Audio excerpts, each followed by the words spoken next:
णमोकार मंत्र के शुद्ध उच्चारण में उच्चारण करने वाले आप हम लोग णा के स्थान पर ना का उच्चारण कर देते और जैसे ही णा के स्थान पर ना का उच्चारण होता है वह नमोकार मंत्र दिगंबर परंपरा में जो मान्य नमोकार मंत्र है उसके स्थान पर वह श्वेतांबर परंपरा में मान्य मंत्र हो जाता है। इसीलिए नमोकार मंत्र के उच्चारण में अपनी जिह्वा को पलटाने का पूरी तरह से प्रयास करिए, क्योंकि ना बोलने में ज्यादा मेहनत नहीं लगती है, लेकिन णा बोलने में जीभ को थोड़ा सा एक्सरसाइज ज्यादा करना पड़ता है। इसीलिए णमो अरिहंताणम, णमो णमो णमो णमो अरिहंताणम, णमो सिद्धाणम, णमो आयर्याणम, णमो वज्झायाणम, णमो लोये सव्यसाहुणम। प्रारंभ में भी णा है और अंत में भी णा है। अंत में भी माँ जो है वो आधा है, हलंत रूप में है, बिंदु रूप में है, लेकिन है णम णम णम। क्या है? णम। बोलो। प्रारंभ है णमो णमो णमो, बोलो। अंत में है णम णम णम, बोलो। बोला जा रहा है नमो नमो नमो, नम नम नम, जो पूरी तरह से अशुद्धता को लिए हुए है। इसलिए थोड़ी मेहनत कर लो, 2-4-10 दिन का अभ्यास करना पड़ेगा। उसके बाद नम अपने आप णम हो जाएगा। क्या हो जाएगा? नमो अपने आप णमो हो जाएगा। तो ये पुरुषार्थ प्रयास करने पड़ेंगे, पहली बात। दूसरी बात, नमो आयर्याणम, नमो आयर्याणम, ई और या। बहुत से लोग नमो आयर्याणम बोलते हैं। क्या बोलते हैं? नमो आयर्याणम और नमो आयर्याणम। ई जहां होगा वहां पर 58 मात्राएं होंगी और या जहां होगा वहां 59 मात्राएं। कितनी होंगी? या होने पर 59 मात्राएं हो जाएंगी और ई होने पर। और हमारा यह नमोकार मंत्र 5 पद 35 अक्षर 58 मात्रा वाला है। बोलो। ये हमारा नमोकार मंत्र जो है, आपने यदि अपनी होशियारी दिखाते हुए णमो आयर्याणम बोला तो वहां पर आपने अक्षर की वृद्धि कर दी है, अक्षर की जो नहीं होना चाहिए। अन्यून मनतिरिक्तम याथा तत्तम विना च विपरीता।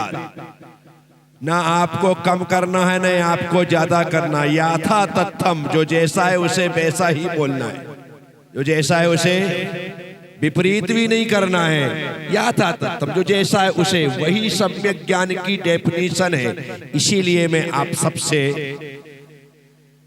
ये चर्चा इसलिए आवश्यक हो जाती है क्योंकि ये छोटी छोटी बातें बड़ी बड़ी बातों के कारण से दबी की दबी रह जाती है। तो नमो आयर्याणम, नमो आयर्याणम, ठीक है। नमो आयर्याणम, नमो आयर्याणम, नमो आयर्याणम। ई भी बड़ा नहीं होगा, छोटा ही, नमो आयर्याणम। तो इसका उच्चारण। बाकी अरहंताड़म बोलो या अरिहंताड़म बोलो, दोनों में कहीं से कहीं तक कोई प्रॉब्लम नहीं है। षटखंडागम जी के मंगलाचरण में जब हम देखते हैं तो वहां नमो अरहंताड़ कहा जाता है। अब प्रिंटिंग के हिसाब से कई स्थान पर नए नए ग्रंथ छप जाते हैं तो वहां लोगों ने नमो अरिहंताड़म भी कर रखा है, लेकिन मूल जब हम देखते हैं तो आचार्यों ने बतलाया वहां पर नमो अरहंताड़म है। क्या है? नमो अरहंताड़म। दोनों में कोई ज्यादा डिफरेंस नहीं है। अरि मतलब है शत्रु, अरि मतलब है, और शत्रु है चार। शत्रु है कौन कौन से? ज्ञानावर्णी, दर्शनावर्णी, मोहिनी और अंतराय। क्या? चार का मतलब क्रोध, मान, माया, लोभ। क्या? चार शत्रु है ये घातिया कर्म। चार शत्रु है घातिया कर्म। वैसे तो आठों कर्म शत्रु हैं, लेकिन वे अघातिया कर्म जीव के प्रतिजीवी गुण होने की वजह से केवल ज्ञान में बाधा नहीं डालते, लेकिन ये घातिया कर्म अनुजीवी गुण होने की वजह से ये केवल ज्ञान में बाधक है। जो केवल ज्ञान में बाधक है उन्हें अरि कहा। क्या कहा? अरि। और वैसे भी आठ कर्मों में जो अरि संज्ञा है वो मोहिनी कर्म किसे है? आपने पुराने समय की किताबों को देखा हो या दूसरा भाग देखा हो मोहनलाल जी जबलपुर वालों, या फिर उदय चंद जी का भी देखा, उसमें भी है शायद। सकल गेय ज्ञायक तदपि निजानंद रसलीन, सो जिनेन्द्र जयवंत अरि रज रहस्य विहीन। अरि रज रहस्य विहीन। जिन जिनेन्द्र भगवान ने केवल ज्ञान को प्राप्त किया है वे जिनेन्द्र भगवान अरि से, रज से और रहस्य से विहीन है, रहित है। अरि मतलब मोहिनी कर्म, रज मतलब ज्ञानावर्णी और दर्शनावर्णी कर्म, रहस्य मतलब अंतराय कर्म। रहस्य मतलब इन चार घातिया कर्मों से जो रहित है वो अरिहंत है, वह केवल ज्ञानी। वह क्या है? इसीलिए हम यहां पर उस नमोकार मंत्र में यदि कहते हैं कि जिन्होंने घातिया कर्म रूपी अरि अर्थात शत्रुओं का हनन किया है वो अरिहंत है, तो कोई प्रॉब्लम नहीं, बराबर है। और जब हो जाता है तो जो अनंत ज्ञान आदि गुणों से संपन्न है हम उन्हें नमस्कार करते हैं, तो एक गुणवाचक हो जाता है, इसके अलावा कोई अंतर नहीं है। निषेधात्मक और विधेयात्मक तरीके से कथन किया जाता है। निषेधात्मक और विधेयात्मक, जिसे निगेटिव और पॉजिटिव कहते हैं। मोक्ष में सुख ही सुख है, यह पॉजिटिव कथन है, विधेयात्मक कथन।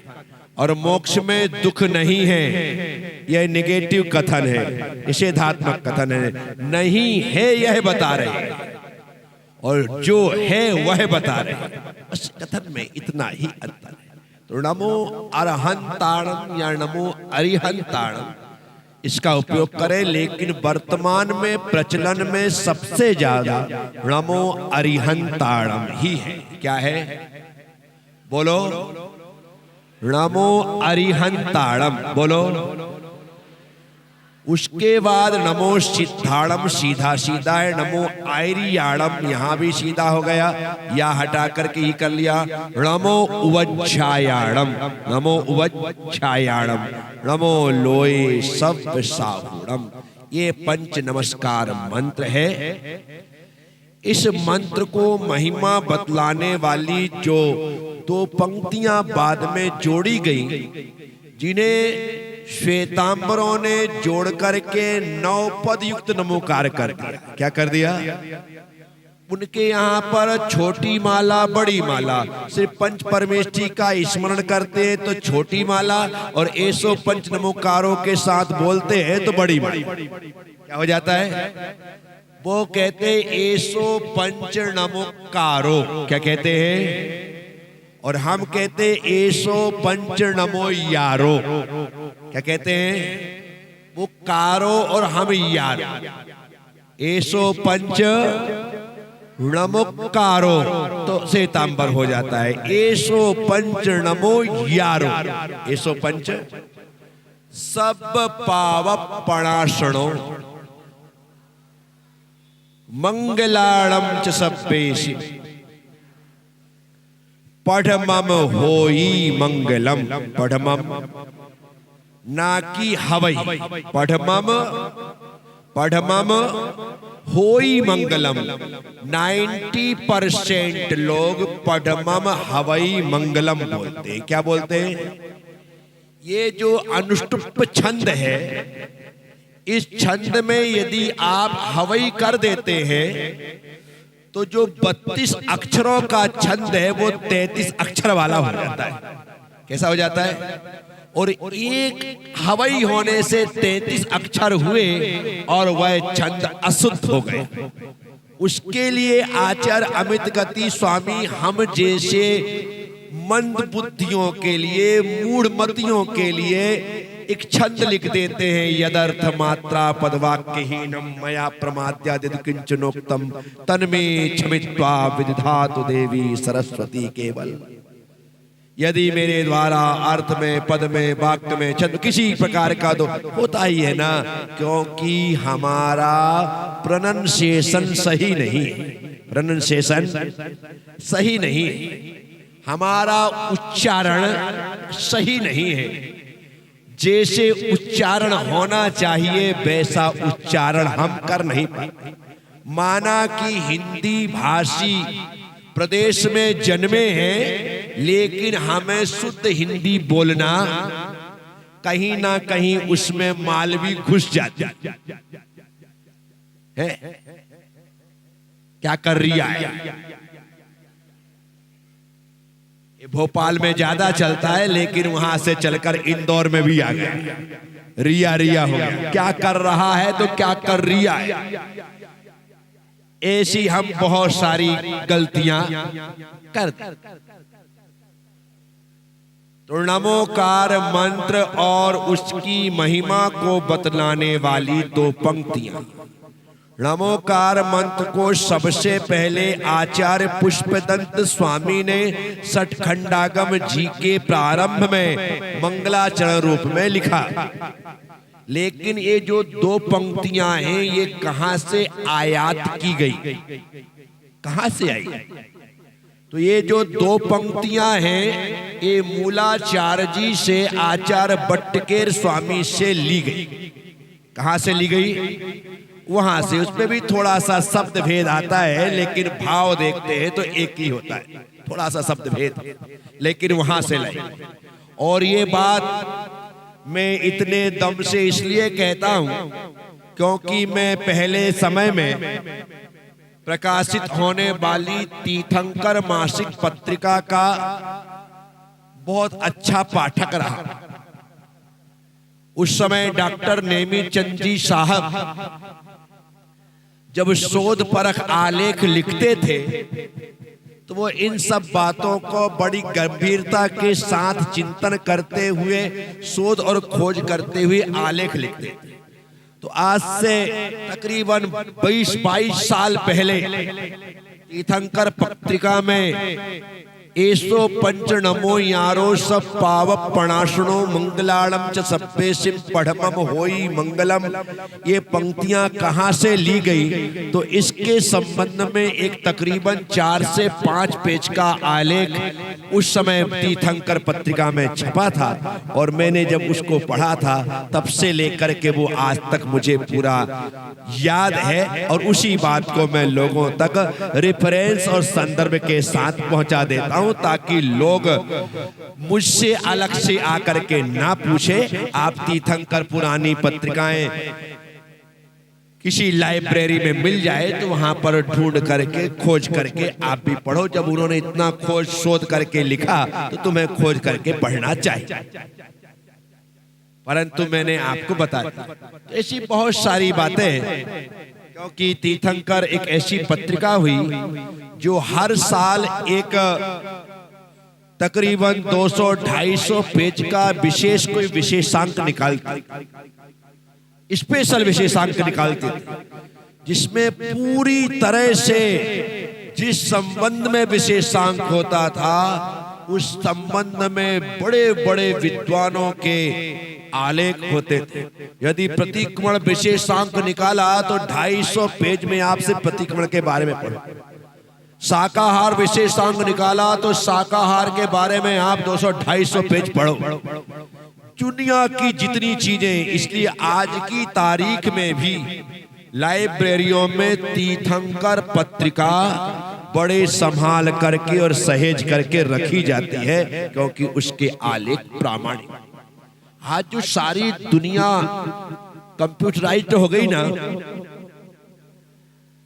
ये बात डॉक्टर नेमीचंद जी ने अपने संपादकीय में और सीरियल वाइज संपादकीय 21वीं सदी के भारत के नाम से उन्होंने संपादकीय लिखना प्रारंभ किया। और वे उस समय लिखते थे कि 21वीं सदी में किस प्रकार का भारत होगा। तो उनका एक आलेख था कि आने वाले समय में आचार्यगण अपने शिष्यों का संरक्षण संवर्धन, उन पर देख रेख कंप्यूटर के माध्यम से कैमरे के द्वारा करेंगे। उस समय उन्होंने लिखा कि जगह जगह वो सिस्टम होगा जहां पर उनके शिष्य होंगे, वहां पर कैमरे लगे रहेंगे, आचार्य कक्ष में कंप्यूटर होगा और वहीं से वो देख लेंगे कि मेरे कौन से शिष्य सामायिक कर रहे हैं, प्रतिक्रमण कर रहे हैं या अन्य किसी कार्यों में लगे हुए हैं। बोले इस माध्यम से संघ का संचालन होगा। उस समय उन्होंने ऐसा लिखा। साथियों, तो नमोकार मंत्र का शुद्ध उच्चारण के साथ 58 मात्रा से 59 मात्रा ना हो, इसका ख्याल। और एसो पंच नमो यारो में एसो पंच नमो यारो ही बोला जाए। आप कहीं लिखवाते हैं तो वही लिखा जाए, नमोकारो ना लिखा जाए। और पढ़मम होई ही बोला जाए, हवई ना। चलो, जब आपने इतनी बात सीख ली है तो हाथ जोड़ लो और एक बार शुद्ध उच्चारण आप करोगे, मैं सिर्फ सुनूंगा। अभी भी बहुत से लोगों की जबान नमो में नहीं पलट रही, अभ्यास करना पड़ेगा। बहुत से लोगों के मुख से जो ध्वनि है अभी भी ना की ही आ रही है, ना की नहीं आ रही है। आपको उसे सुधारना पड़ेगा। क्या पड़ेगा? और प्रयास करोगे तो मेरी गारंटी है कि आप एकदम शुद्ध उच्चारण करने लग जाएंगे।